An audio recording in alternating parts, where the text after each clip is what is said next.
Բարև ձեզ բարեկամներ, բաց TV-ն է եթերում, ողջունում եմ մեր բոլոր ունկնդիրներին եւ ավանդույթի համաձայն ամեն ուրբաթ մենք ձեզ ենք ներկայացնում մեր քաղաքական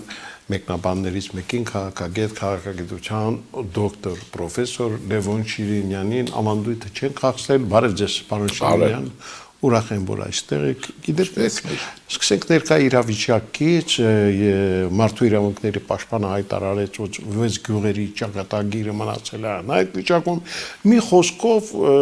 ինչ է այսօր տիրում Հայաստանում, ինչ իրավիճակ։ Ուրեմն նախ ձեզ հետ միասին ասեմ, որ մենք բոլորս տեղեկատվական սովի վիճակում ենք ապրում, իհարկե ես ոչ այնքան իշխան քաղաքացին, բայց մեզ համար էլ տեղեկատվության այսպես անհասանելիություն կա, արգելքի իմաստով չկա։ Դրա համար իսկ ես եթե նկատել եք, կարծում եմ կհաստատեք, որ այդպես կներեք բառի համար մատից ծծած խոսակցություններ չեմ սիրում, չեմ անում։ Բայց հիմա փորձեմ փոխարինել քաղաքագիտության մեթոդաբանական գործիքակազմը հարցերին որոշակի բանով միանալու համար։ Գիտեք ինձ ինչը դուրս չի գալիս։ Երկու փաստ։ Նախ որ այնպիսի կեցված կա շատ-շատերի կողմից ինստիտուցիոնալ, քաղաքացիական, անհատական։ Կարծես մենք պատերազմական վիճակում չենք ապրում։ Ուրեմն ասեմ, սա պատերազմ է։ Իսկական պատերազմ է։ Քաղաքագիտության, ռազմագիտության մեջ կա հիբրիդային պատերազմ է։ Սա պիտի ընդունել թե չէ, չպիտի զարմանալ։ Ես չեմ ասում պիտի դեպքը լինի, բայց դեպքի վրա չպիտի զարմանալ։ Էնել իրեն էշիտը դնելով զարմանալ, էս ինչ է կատարում։ Մենք 10 տարվա առաջվա Հայաստանում չենք ապրում, չէ՞ սոր։ Այո։ Հիշվեց նաև Շվեյցարիայում չենք։ Մեր բարեկամը ուրեմն ողերին բարեկամը Թուրքիայի դաշնակիցն է, ունենք նաև ընդդիմության անվանդակ ռեժիմով երկրի դեմ գործող, ուրեմն պետական շահի դեմ գործող մարդկանց խումբ, որոնք ԿԳԲ-ում եղել են թե չէ։ Հա, եղել են թե չէ, ծիծաղում եք, մեջը գեներալ կա թե չկա։ Հիմա այս բոլորը հաշվի ենք առնում թե չէ։ Ուզում եմ ասել, եթե ուզում ենք քաղաքական պատասխան, պետք է իրավիճակի ճշգրիտ, իհարկե ճշգրիտ չենք կարող մանավանդ տեղեկատվության, բայց մոտիկ պատասխան տանք։ Ուրեմն ես ինչու համար եմ ասում։ Ուրեմն որովհետեւ մենք ճիշտ հասկանանք, մենք Ժորժ ջան, պերմանենտ պատերազմի մեջ ենք։ Այդ պատերազմը գլխավորում է Կրեմլը։ Արյունոտ գործիքակազմը թուրքերն են, ադրբեջանցիները, որոնց համար շատ ձեռնտու է Կրեմլի հովանավորություն ունենալը։ Եվ մենք այդ իմաստով դաշնակիցներ չեն, հերիք է ասեք։ Դա կվազի դաշնակից է, բայց ինչ որ է այդ է։ Հիմա ուզում եմ ասեմ, պիտի ընդունենք ինչ որ ունենք, ինչ որ կա։ Եվ մնացած տեղեր, բայց ունենք նաև դաշնակիցներ։ Ուրեմն ես կարող եմ այսօր դիտարկման արդյունքով հայտարարել ձեր կոնկրետ հարցին կգամ։ Եթե չլներ Արևմուտքի Միացյալ Նահանգներ, կոնկրետ Ֆրանսիա, Հնդկաստան այս կամ այն չափով, Իրան եւ այլն, առաջին հերթին Բայդեն եւ այլն, հա, եւ Տիկին Թրեսին, որի համար պետք է շնորհակալ լիներ դեսպանի։ Եթե նրանք չլնեին սև լճի դեպքերի օրերը, մեր գլխին սև էր եկել ամեն ինչ, ոչ միայն ամեն ինչ էինք կորցրել, բայց ինչպես տեսնում եք, ուրեմն դա այդպես չեղավ, ինչպես որ նախատեսում էին։ Ես հիմա ասեմ նաև, եթե այսօր Ժնևում, Մոսկվայում, կոնկրետ հանդիպումների մասին է խոսք, Մինսկի խումբ, Եվրո եւ այլն, Ամերիկա եւ այլն, նրանք չլնեին մեր ուրեմն ռազմավարական դաշնակիցը մեր հարցը վաղուց Ադրբեջանի ձեռքով լուծել պրծել էր, ինչպես կուզել, բայց ինչպես տեսնում եք, դա էլ այդպես չի։ Հիմա ասենք կոնկրետին։ Ես ասեմ, որ իհարկե ունենք նաև թուլացած, ոչ թե ոչ պրոֆեսիոնալ, միշտ ասում են նոր կադրեր, դե ուր են այդ կադրերը, մի հատ բերեք ցույց տվեք։ Ում նկատի ունեք, ես կոնկրետ ամեն մի հայ ասում եմ այս կադրային նշանակումներ, ես ձեզ ասում եմ, Ցույց տվեք այն կադրեր, ես չեմ ասում չկան, բայց ուրիշ է, իշխանությունը թուլացած է, պետությունը թուլացած է, մենք ստացել ենք կացնի հարված Արցախում, Հայաստանի, հա, մեր գլխին եւ այդ գործը կոնֆլիկտը ղեկավարում է Կրեմլը, Ադրբեջանի ձեռքերով։ Իհարկե Թուրքիայի հետ համաձայնություն եւ այլն, որոնց հակադրվում են այն պետությունները, ինչ որ ասել են։ Հիմա այս կանից հետո կանք կոնկրետ իրականության մեջ, էլի չլինի որ այդպես նստել ենք, բամբասանք ենք անում եւ մանավանդ շատերի սիրո զգացումները ես փչացնում եմ իրենց կարծիքով, բայց ես պաշտպանում եմ բացառապես Հայաստանի Հանրապետության եւ նրա քաղաքացիների շահերը, պետության եւ քաղաքացու շահերը, հետեւաբար հայության բացի մաֆիոզ շրջանակների շահերը միանշանակ, ուրեմն դրա համար ինձ համար ոնց ասեմ, իմ մեթոդաբանությունը աշխարհի հանդեպ հայացք է Երևանից դեպի աշխարհ, ոչ Մոսկվայից դեպի Երևան, որը տրանսֆորմացվի որպես մերը, ոչ էլ Փարիզից, ոչ էլ Պեկինից։ Հայի ճշմարիտ հայ տեսակետ ուրիշ կարող է, ինքը կարող է ապրել աշխարհի ցանկացած տեղում, բայց իր տեսակետը պիտի լինի հայացք Հայաստանից։ Սա գեոստրատեգիական պահանջ է։ Այսինքն մենք ունենք, ես ունեմ մի պարադոքսալ բան, հայկական օրիենտացիա, ոչ արևմտյան է, ոչ ռուսական է, ոչ պարսկական է, ոչ թուրքական եւ այլ, հայկական օրիենտացիա։ Հիմա գալիս եմ այսպես, մենք ընդունում ենք, որ պատերազմական վիճակում ենք, որը սաստկանում է, երբեմն պիկի է բարձրանում, երբեմն իջնում է, անկախ են բանի, սա կառավարելի քաոս է։ Քաոս է, բայց կառավարվում է քաոսը։ Ընտրությունների օրը տեղական ինքնակառավար մարմինների ռազմական գործողություններ են լինում։ Ես ում ասեմ, միամիտ եւ այլն, կա ապուշ մի հայ, որ հարցնեմ։ Ալիևը այս գործողություններն առանց Կրեմլի թույլտվության է անում, հա? Կա այդպիսի հայ։ Ուրեմն անցնենք այս մասին, այո, հիմա պիտի ինչ անել, այո,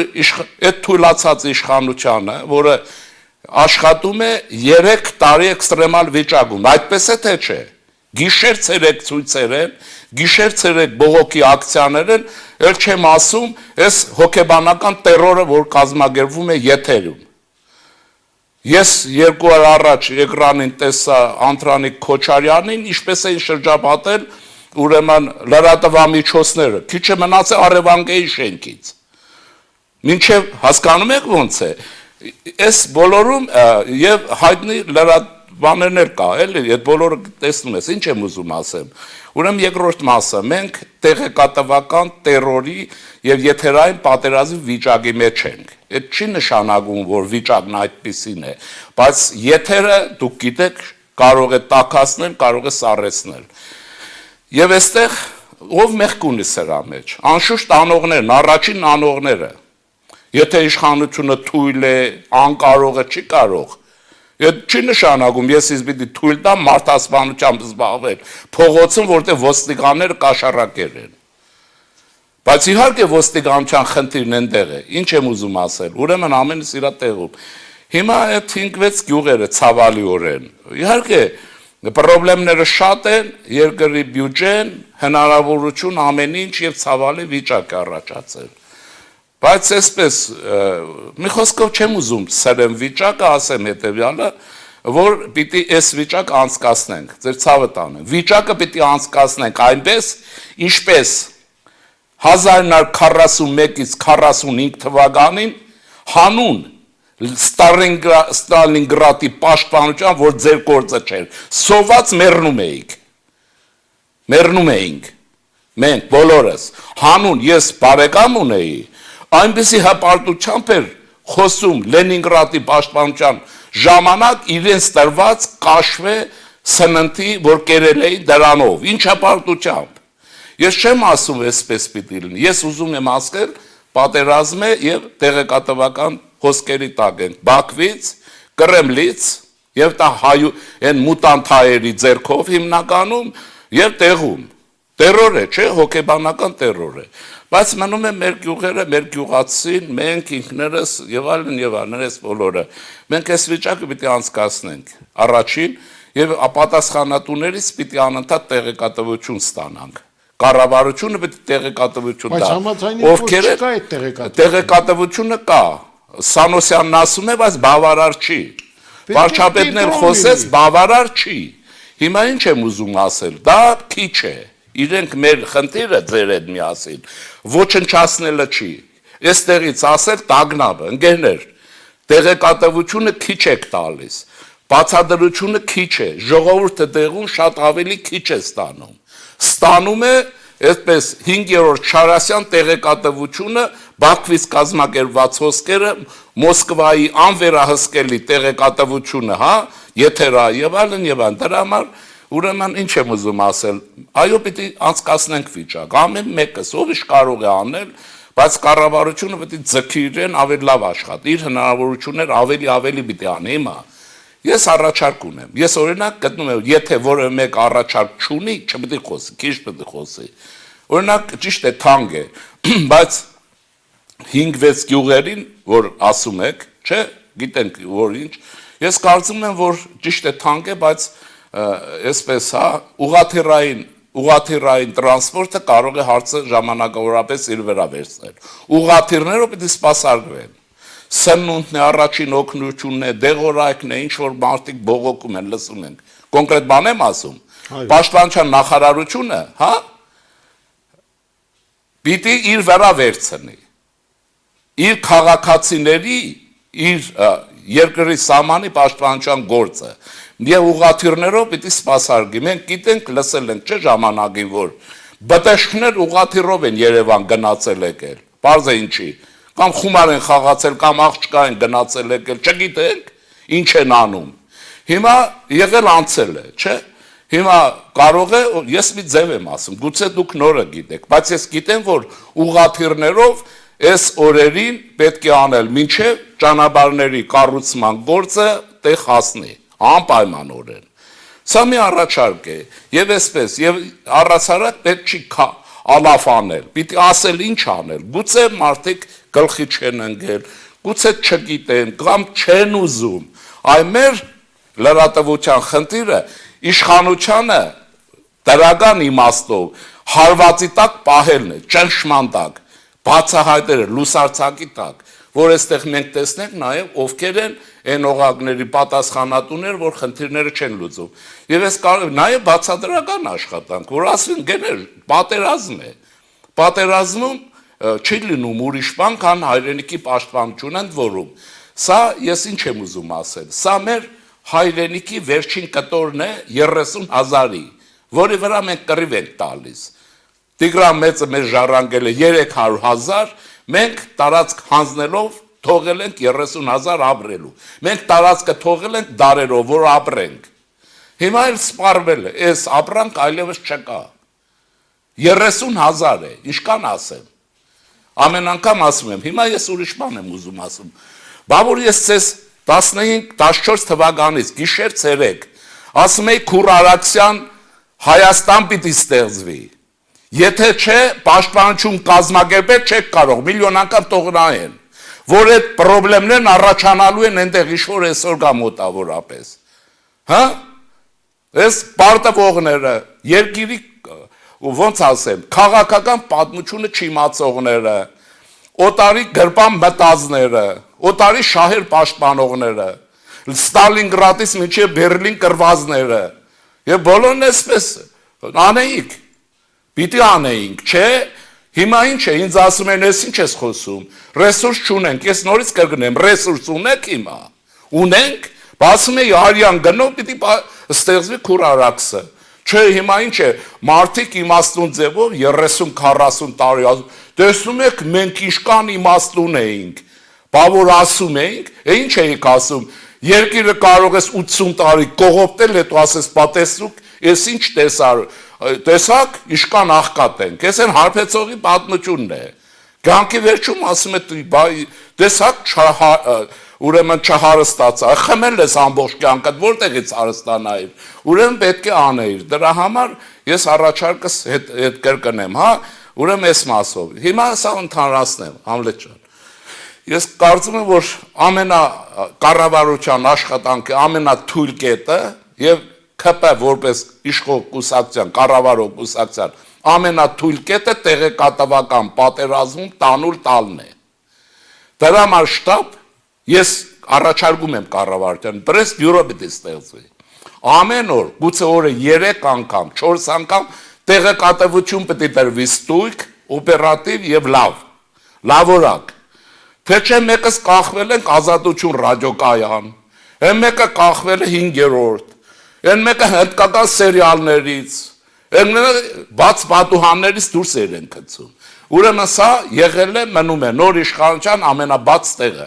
Ես որպես քաղաքագետ ասում եմ, թող ասեն նաև զինվորական են, ովքեր հոգեբանական պատերազմի մասնագետներ են, այդպիսի մասնագետներ կան։ Սա տանուլ տեղեկատվական պատերազմ տանուլ տվողը տանուլ կտա ամենալավ ճակատամարտը։ Ուրեմն սա մեկ։ Երկրորդ մասն ունեմ։ Ես կարծում եմ, որ վերջը մենք պետք է հասկանանք, թե մենք բանակի պաշտպանության նախարարություն այս կամ այն կերպ գիտենք, որ ունենք։ Հսկա մի հատ շենք կա, հսկա։ Այս փոքր երկրի համար հսկա շենք կա։ Ես մի ժամանակ մի պաշտպանության նախարարին հումորով ասեցի, ես ինչ Պենտագոն եք ստեղծել, երևի Էրզրումն եք ուզում ազատագրեք։ Պարզվեց այդ Պենտագոնը ստեղծել է Շուշիում անհասկանալի պատերազմներ մենք ինչ չհասկանայինք։ Այդ ստեղծել էին, որ ջրականում այդպիսի սպանդ լիներ։ Հիմա դրա համար ես կարծում եմ, մենք գալիս ենք եւ մեր պահանջը պիտի գնա թիրախային, իսկական, անկեղծ, օբյեկտիվ, մեր շահերը արտացոլելով։ Ուրեմն Հայաստանի Հանրապետության զինված ուժերի գլխավոր շտաբը պիտի տեսադաշտ գա։ Վերջը ոնց է կառավարում այս բոլորը։ Ինքն է կառավարողը, չէ, ռազմական գործողությունները։ Նաեւս ես կարծում եմ, որ պիտի ստեղծի ուրեմն տեղեկատվական հաղորդումների բյուրո եւ օրը մի քանի անգամ հաղորդագրություն պիտի տա։ Օրը մի քանի անգամ բանակն ինչպես է շնչում եւ այլն եւ այլն։ Եվ օբյեկտիվ մարդիկ պիտի իմանան ինչ է, չենք ասում պետական գաղտնիք, բայց մենք ձեզ այդ հասկանում եք, որ այս երկրում ինչ գաղտնիք։ Եթե Խադարկովսկին նախանցած տարեր, չէ, նախանցածին անցածի ամռանը հրապարակեց, ազգաններով ասեց 5-րդ շարասյունը վխտում է Հայաստանի բոլոր հիմնարկներում։ Այդ գաղտնիքը մեզնից է գաղտնիք։ Հիմա ինչ եմ ուզում ասել, կրկնեմ, գլխավոր շտաբը պիտի ինֆորմացիոն, ուրեմն ինֆորմացիայի տրամադրման կենտրոն ունենա։ Եվ նաև մենք պետք է շատ բան չիմանանք, բայց պիտի իմանանք, որ ասենք ուրեմն իշխանասար այնտեղ որտեղ Սևլիճ եւ այլն այսպես պայմանական ովքեր են այս զորահրամանատարները, որոնք հաջողությամբ անընդհատ հետ են նահանջում։ Պիտի իմանանք։ Ես օրինակ մինչև հիմա չգիտեմ ջրականի ինքնապաշտպանության պատասխանատունով եղել է ղեկավար թե դիտավորյալ չեն նշանակել։ Ոչ մեկը չի հասկանում հիմա Շուշիում զինվորական պարետ եղել է թե չէ։ Պաշտպանական բնագծի հրամանատար եղել է թե չէ, եթե չէ դիտավորյալ չի եղել։ Հասկանում եք հիմա, մինչև մեր երեխան հələ քայլել չսովորած գիտի որ Ստալինգրադի վրա հարձակվում էր ֆելդմարշալ Պաուլյուսը։ Պատում է շատ էլ հետաքրքիր է մեզ համար։ Բոլորը գիտեն, բայց չգիտենք թե մեր վրա ով է հարձակվում, ովքեր են մեր պատասխանատուները։ Ինչու՞։ Որտեվ ժողովրդի մեջ անընդհատ անվստահություն կա, դե վերջը էս ինչ է կատարվում, էս ինչ են գերինում, ինչ է լինում, էս ինչի մասին է խոսքը, հասկանում եք ոնց է, սրանք հեռատապ լուծում պահանջող բարեկամներ, ուրեմն գործեր են, ես կարող եմ մի բան ասեմ, որը ենթադրում եմ իհարկե, ես գիտեմ, որ գուցե լավ կլինի չսխալվեմ, բայց անգլավների հարց գոյություն չունի։ Հասկանում եք ոնց է, ուրեմն տրամաբանությամբ եւ այլնով անգլավների հարց գոյություն չունի, բայց տերոր են անում անգլավների մասին եւ այլն։ Հիմա 100%-ով բնականը չեմ կարող ասել, չէ, բայց այս հարցը դուրս է եկած, բայց մարդիկ սրա վրա որոճում են։ Եվ երրորդը պիտի մի բան էլ ասեմ։ Մենք գիտենք, որ ազգային ժողովը աշխարհի որևէ երկրի խորհրդարան արդյունավետ է, եթե նա ունի ընդդիմություն, ներսը, որը իշխանություն է։ Ընդդիմությունն իշխանություն է խորհրդարանում եղած։ Բայց ընդդիմադիր իշխանություն է, իշխանությունը չէ, ինքը իշխանություն է։ Իր վատորագությունն առաջացնում է ուրեմն մեծամասնության վատորագություն։ Իր հոգեբանական տերորի վիճակը առաջացնում է չաշխատելու վիճակ ազգային ժողովում։ Հիմա սա մեկ, երկրորդը մեր խորհրդարանը Լևոն Տեր-Պետրոսյանից շրջանից սկսած կենտրոն չունի, ոչ աջ կենտրոն, ոչ ձախ կենտրոն, որի մասին ես ընտրություններին ասում էի, որ խորհրդարանը չի աշխատելու, հնարավոր չի, կենտրոն պիտի ունենա։ Հասկանում եք ոնց է, կենտրոն պիտի ունենա, բայց ասել են նրանց, ովքեր ընտրեցին, այսպես ռևանշիստներին, որպես ուրեմն ընդդիմություն։ Ստացակ, հա? Նրանք են չինովնիկները, որոնք այս կամ այն կերպով ոչնչով իբրև թե դեմոկրատիայի սկզբունքները պահելով չխոչընդոտեցին, որ սրանք խորհրդարան մտնեն։ Ինչ եղավ? Եղավ բոլորովին ուրիշ բան։ Ուզում եմ ասել, գիտեք ինչ կա, ես վերջերս Թումանյանի շատ եմ հիշում։ Ժամանակ չունեմ շատ կարդալու, բայց հիշողությանս մեջ մանկուց Թումանյան, ինչպես երևի ամեն մի նորմալ հայ մեջ մնացել, օրինակ, ես կարծում եմ, որ գիքոր չպետք է կարդան աշակերտները, որտեղ գիքոր են մեծանում, հետո պետք է կարդան, չեն կարդա իրենց գործն է։ Ես շատ եմ հիշում Թումանյանի անխելք մարդը պատվվածքը, չէ, իրա չվերցրեց իրեն Աստծո տվածը գելի փայտ առավ, չպաշտպանեցի քորադիզից ուրեմն Եվլախ, այս օրին ընկակ։ Անխելք մարդն է, չէ, ամենատիպական աղջիկն է, չէ, ասում ինչ ես ուզում, արի ամուսնացի, ասում է չեմ ուզում, եւ այն այդ ոսկին էլ չեմ ուզում, գելի փայտ առավ վերջը։ Եվ այսպես, եւ նաեւ Նեսոյի Ղարաբաղնիսը, չէ, ուրեմն այն լավ էր, այս վատ է, ուրեմն միջին չկա, այս օրվա խորհրդարանը Նեսոյի Ղարաբաղնիս է, մինչեւ տեսան, չէ, մինչև մարդուն խաշելը, ասում են իշկան մարդ է ազատվել։ Խաշելուց հետո իշկան մահացած էին հաշվում, միջինգիտ չկա, միջինը չկա։ Խորհրդարանը չունի այս միջինը, և լինելու է այսպես։ Հիմա այս բոլորով հանդերձ մենք ինչ ենք ասում։ Ասում ենք, որ այսպես։ Մենք այո, պիտի կանգնենք այս սկզբունքային տեսակետի վրա, պետության շահերի պաշտպանության տեսակետի վրա, անշուշտ թույլ կարող է ուժեղ լինի Մոսկվայի համեմատ, Պեկինի համեմատ, Հայաստանի թույլ պետականությունը պիտի պաշտպանենք եւ պաշտպանելով կառավարությանը, կառավարությունից դաժանորեն պիտի պահանջենք ավելի շատ աշխատել, ավելի շատ մոբիլիզացիա անել եւ համազգային մոբիլիզացիա կազմակերպել։ Մի բան էլ ասեմ, վերջացնեմ։ Տեղեկատվական պատերազմի մեջ մենք տանուլ ենք տալիս։ Իհարկե սա Պուտինի համար շատ ձեռնդու է։ Շատ, ինքն է, ինչու եմ ասում, ինքն է կառավարում, ես բոլորը, ուրեմն կոնֆլիկտաբանությունը գիտեք ինչ է ասում, կոնֆլիկտը կարգավորել չի նշանակում կոնֆլիկտը լուծել, կարգավորել կոնֆլիկտ նշանակում է կառավարել, հասկանում է, կոնֆլիկտ ինքը կառավարում է, գնում են, գալիս են ինքն է խոսողը, այսպես և այլն, ուրեմն ստացվում այնպես ինչպես, դրա համար է շղթան պետք է փչացվի, փչանալու լավագույն հնարավորությունները կան, ՄԱԿ-ի անվտանգության խորհուրդ, Միացյալ Նահանգներ, ինչ-որ Ֆրանսիա և այլն և միջազգային կառույցներ, նաև ռուսեն մտավորականների հետ աշխատանք, քաղաքական գործիչներ եթե կան, որոնք վախենում են պանթյուրքիզմի ուրվականից, որը իրենց համար այսօր կամ երեք դարձավ ռեալ իրականություն, չէ, ռեալ իրականություն, ասում են Թաթարստանում այսպիսի բան է եղել, տեղյակ եք, ուրեմն ցարը որոշել է, որ Թաթարստանում ուրիշ ցար չպետք է լինի, շահ, սուլտան, մահմեդական են, եւ որոշել է, որ նա պետք է լինի պետության գլուխ, բայց ոչ պրեզիդենտ,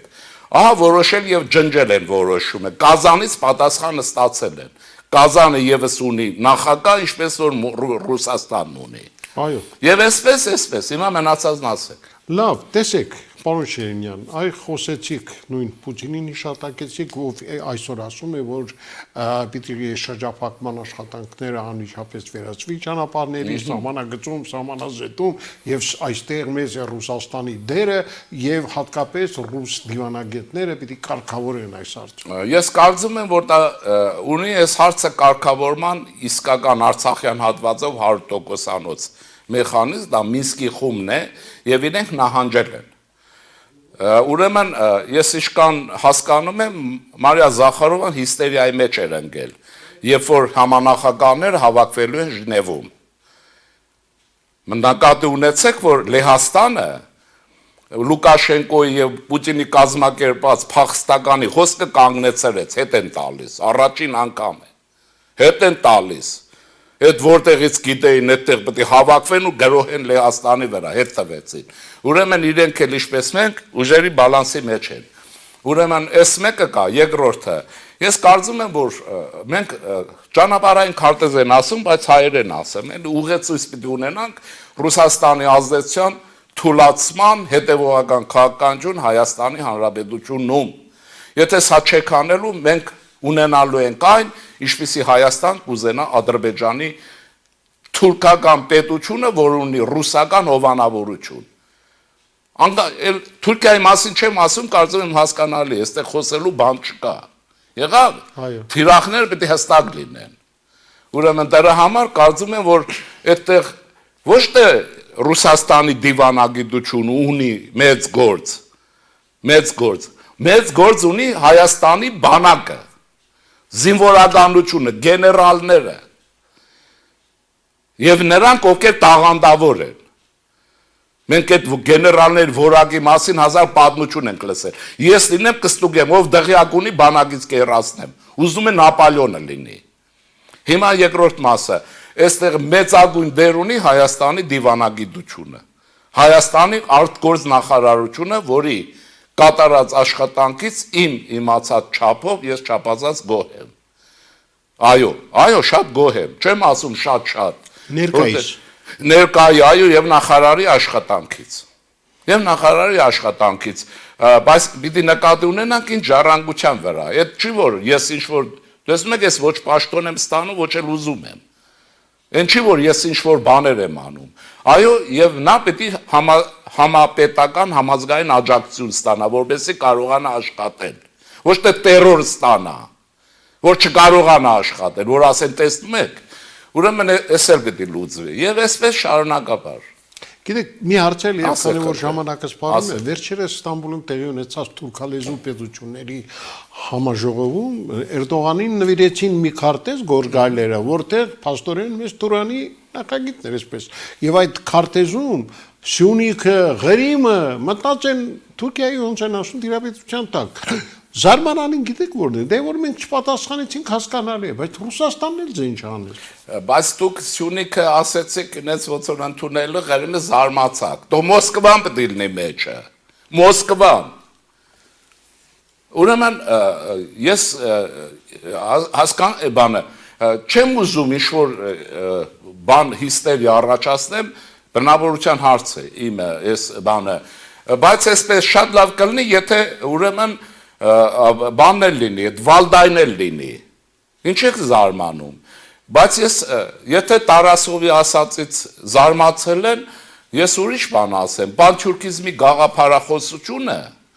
եւ պրակտիկան գուցեև առաջացել է հենց Ռուսաստանում, առաջին պանթյուրքիստները Թաթարստանից են, Ղրիմից են եւ այլն, բայց մի զարմացեք, որ Սյունիքը պետք է լինի, հակառակ Ղրիմը պետք է լինի, Սյունիքը չլինի։ Ուրեմն իրենք ինչ են անում, թող իրենք իրենց մեջ հարցերը պարզեն։ Մեր խնդիրը դիվերսիֆիկացված քաղաքականությունն է եւ նորից կրկնեմ, բանակը շտաբ կարգի բերել է, ընդ որում գլխավոր շտաբի գործողություններից Հայաստանում բան պետք է հասկանանք։ Մենք պետք է հասկանանք, ինքը ինչ է անում, ինչով է զբաղված, ինչ հաստիկներ ունի։ Այդ հսկա շենքերում իշքան մարդ կա, դրանցից մի դիվիզիա կարելի է կազմել վրանգելի բանակի նման, սպայական զորամասերով սահմանները պաշտպանել։ Հիմա մի բան էլ ասեմ, գնամ առաջ ու դրանով վերջացնենք։ Ես կարծում եմ հասարակության մեջ այս հարցը քննարկվում է, ուզում եմ իմ կարծիքն ասեմ, իհարկե եթե արժեք ունի։ Ես կարծում եմ, որ լավագույն ստեղծված վիճակի մասին է խոսքը, որոշում կայացրեցին, ուրեմն փոխվարչապետին նշանակելով պաշտպանության նախարար։ Սուրեն Պապիկյանին։ Այո, Սուրեն Պապիկյանին, ասեմ, ինչու՞։ Որովհետև այդ պաշտոնը քաղաքացիական պաշտոն է։ Երկրորդը դա քաղաքացիական սահմանադրորեն եւ դեմոկրատական պետության ընթացակարգով պատկանում է, հասնում է իշխող կառավարող կուսակցության, ով որ մեծամասնությունը դա նրա տեղն է, շշմելու բան չկա։ Աշխարհում ժողովրդավարական երկրներում հազվագյուտ գտնեք զինվորականը մասնագետ կոչված է, որ ասում են մասնագետ չի։ Մասնագետներին տեսակ, մասնագետները գողության մասնագետ են, որ զինվորական շորով չի շատերի մասին է խոսքը։ Այսպես ասեմ ակունքը նաև, ով որ ուզում է խորանա, գնացեք կարդացեք Սեմյուել Հանտինգտոնի աշխատանք 57 թվականին գրված։ Զինվոր եւ հասարակություն։ Դա լավագույն որոշում է այսօրվա իմաստով։ Ես ենթադրում եմ ինչի համար, որտեվ այս գեներալներ կոչվածը գնում են երևի իրենց սովորած ակադեմիաներ, գնաց երթում ուտում են, գալիս էստեղ անհասկանալի ձևով անընդհատ նահանջում ենք։ Այո։ Դա ճիշտ է, ուրեմն, այնպես որ եղած վիճակի մասին է խոսք, ուրիշ բան է։ Գլխավոր շտաբը պետք է գերագույն լարվածության եւ որակական ցուցիչների մեջ լինի, որտեղ ժողովուրդը չգիտի, բանակը, պատերազմական գործողությունը գլխավոր շտաբն է, կառավարում, ղեկավարում, ինքն է, ուրեմն չիմացողներին ասեմ, ուրեմն սովետական գրականության մեջ շատ փայլուն աշխատանք կա, Շապեշնիկով, Մոզգարմի, կարդացեք ուղեղի, ուրեմն բանակի ուղեղը, գլխավոր շտաբն է, հա, Շապեշնիկովի գիրքը կարդացեք, ուզում եք Շտեմենկոն կարդացեք, հասկանում եք, որ իմանաք հարցի, եթե չեք ուզում պրուսական շտաբի պատմությունները գերմանական կարդացեք, դրանք ինչ են լինում, այնպես որ մեր պահանջը ինչն է, մենք կարմիր գիծ են ասում, անընդհատ ֆոկուսանում մի հատ նոր տերմիններ են հանում, ուղեցույցը ճանապարհային քարտեզ, այսինքն այլևս նահանջը սա վերջ չէ, որ ասում են, որտեղ կարմիր գիծ էլի, հիմա ասեմ, մենք կարմիր գիծը վաղուց անցել ենք նահանջելով։ Այսօրվանից մեր պահանջը կարող է լինել այլևս ոչ մեկի խաթեր, ոչ մի բարագը, ոչ մի թիսող։ Մեր համար կարգախոսը լինում է։ Հիմա էլ էսպես, դա ասում են հողը կարելի հետ բերել։ Դուք ես հարց եմ տալիս։ Տիգրան մեծը թողել է 300,000, այդ ինչ հող եք հետ բերել։ Առաջին հանրապետությունը բերեցին մարտիկ, հայ բոլշևիկը քանդեց, տվեց Ռուսաստանին, նայել 60,000-ից թողեց 30։ Մի նոր սերունդը մինչև հորատից հետ բերեց, տվեցիք պերծակետիչ, հույս եք տալիս, որ նոր հողը կարելի հետ բերել, ոչինչ, հողը չի կարելի, հնարավոր չի, ուրեմն հայրենի այսօրվանից, խնդիրը պիտի փոխվի, պիտի վերականգնվի գոնե 30,000 գումարած են տարածքը, որ սովետական քարտեզներով կա, պիտի սկսել հետ բերելը, եթե երկար թողնվում է, դա դառնում է հոգեբանություն, Ինչ են անում, ինչու Սև լճի կողքը հանգիստ մարմանդ վիճակ, ինչի համար, մեկը կարող է բացատրել, հա? Հասկացա, պարոն Շիրինյան, շնորհակալություն այսօրվա համար, ես կարծում եմ մեր դիսկուսը մենք դեռ կշարունակենք, իսկ այսօր այդքան է։ Խնդրեմ։ Եղավ։ Սիրելի բարեկամներ, քաղաքագետ Լևոն Շիրինյանն էր մեր տաղավարում։ Մնանք լավատես, ցտեսություն։